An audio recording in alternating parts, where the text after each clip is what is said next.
दोस्तों इस वीडियो में हम आपको WWE में होने वाले उन वाकयात के बारे में बताएंगे जो कि स्क्रिप्टेड नहीं थे। तो चलें शुरू करते हैं। अस्सलाम वालेकुम दोस्तों, मैं हूं मोहम्मद उस्मान और आप देख रहे हैं सोशल उर्दू टीवी। दोस्तों वैसे तो WWE स्क्रिप्टेड है और इसमें होने वाले तमाम मैचेस और तमाम वाकयात पहले से ही तयशुदा होते हैं, लेकिन आज हम आपको जिन WWE मूवमेंट्स के बारे में बताएंगे वो अनस्क्रिप्टेड थे और पहले से तयशुदा नहीं थे। तो चलें वीडियो की तरफ बढ़ते हैं।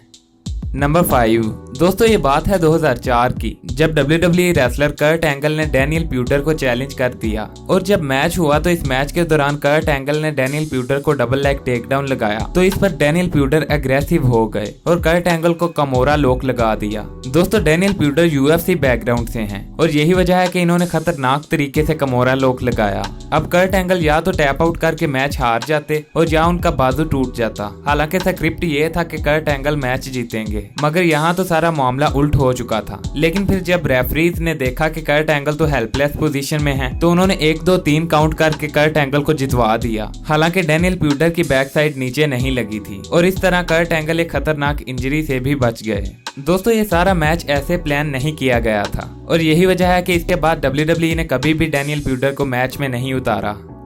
नंबर 4 दोस्तों किंग ऑफ द रिंग 2001 में शेन मैकमैन और कर्ट एंगल के दरमियान एक स्ट्रीट फाइट हुई और दोनों रेसलर्स पहले तो रिंग में काफी देर लड़ते रहे, लेकिन बाद में स्क्रिप्ट के मुताबिक रिंग से बाहर स्टेज पर चले गए।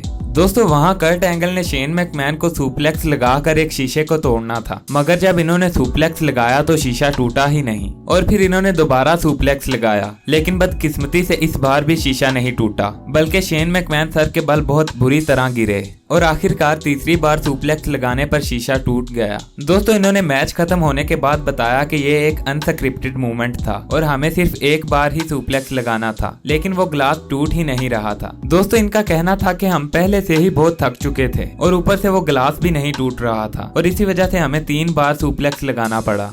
नंबर 3 दोस्तों 2018 के रॉयल रंबल पर ब्रोक लेसनर, ब्रॉन स्ट्रोमैन और केन के दरमियान एक मैच हुआ। ये मैच यूनिवर्सल चैंपियनशिप के लिए था और इस मैच के दौरान एक मर्तबा जब ब्रोक लेसनर और ब्रॉन स्ट्रोमैन रिंग में थे तो ब्रॉन स्ट्रोमैन ने ब्रोक लेसनर के सर पर अपना घुटना मारा, मगर इस पर ब्रोक लेसनर को गुस्सा आ गया और वो स्क्रिप्ट से बाहर चले गए और ब्रॉन स्ट्रोमैन को रियल पंचेस मारने लगे जैसे कि वो UFC रिंग में लड़ रहे हों। दोस्तों मैच खत्म होने के बाद ब्रॉन स्ट्रोमैन ने इस वाकये के मुतालिक बताया।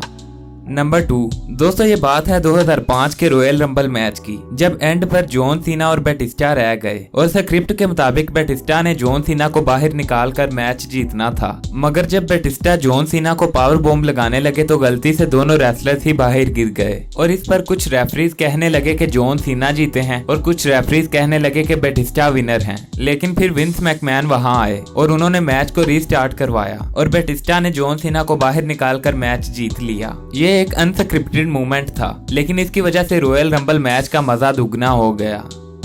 नंबर 1 दोस्तों एलिमिनेशन चैम्बर 2019 में मुस्तफा अली ने कम्पीट करना था, लेकिन एलिमिनेशन चैम्बर से पहले रैंडी ऑर्टन के खिलाफ मैच में मुस्तफा अली एक इंजरी का शिकार हो गए और इसी वजह से कोफी किंगस्टन को मुस्तफा अली की जगह मैच में रखा गया। दोस्तों ये स्क्रिप्ट में नहीं था, लेकिन मुस्तफा अली की इंजरी की वजह से ऐसा करना पड़ा और दोस्तों कोफी किंगस्टन एलिमिनेशन चैम्बर में आखिर तक रहे और इसके बाद भी इनकी फ्यूड डैनियल ब्रायन के साथ जारी रही और आखिरकार कोफी किंगस्टन रेसलमेनिया पर WWE चैंपियन बन गए और अगर मुस्तफा अली को इंजरी ना होती तो शायद वो रेसलमेनिया पर कोफी किंगस्टन की जगह होते।